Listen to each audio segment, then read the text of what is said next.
زبان سے ایسی بات نہ نکالو کل شرمندگی اٹھانی پڑے، یہاں یا وہاں۔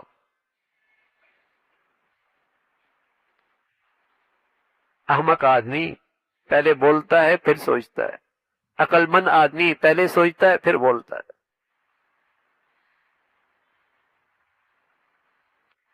اور میں ایسی بات نہ نکالو زبان سے کل شرمندگی اٹھانی پڑے۔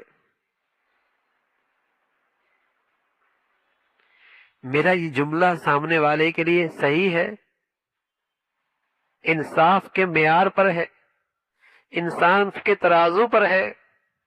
جو ساس بہو سے کہہ رہی ہے، یا بہو ساس سے کہہ رہی ہے، یا شوہر بیوی سے کہہ رہا ہے، یا بیوی شوہر سے کہہ رہا ہے، یا بہن بھائی سے جو جملہ کہا جا رہا ہے، یا اپنے ساتھ رہنے والے اٹھنے بیٹھنے والوں کے ساتھ جو جملہ کہا جا رہا ہے، یہ انصاف کے ترازو پہ اتر رہا ہے۔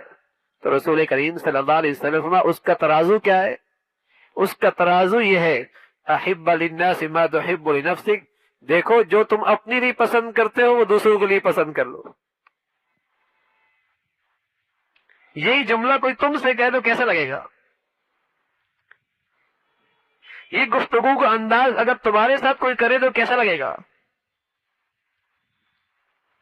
تو تمہارا یہ طرز کلام، تمہاری یہ گفتگو، تمہاری یہ بات انصاف کے ترازو پہ پوری اتر رہی ہے؟ ترازو تمہارے ہاتھ میں ہے، اللہ کے نبی دے کر گئے، احب للناس ما تحب لنفسک، جو اپنے لیے پسند کرتے ہو وہ اپنے بھائی کے لیے پسند کر لو۔ اندازہ ہو جائے گا کہ تمہارا یہ کلام، تمہاری یہ گفتگو ظالمانہ ہے یا انصاف پر ہے، حرام ہے یا جائز ہے۔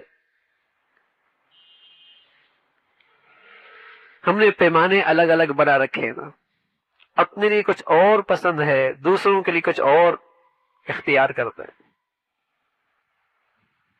پیمانے الگ الگ ہے، یہ تو نا انصافی ہے۔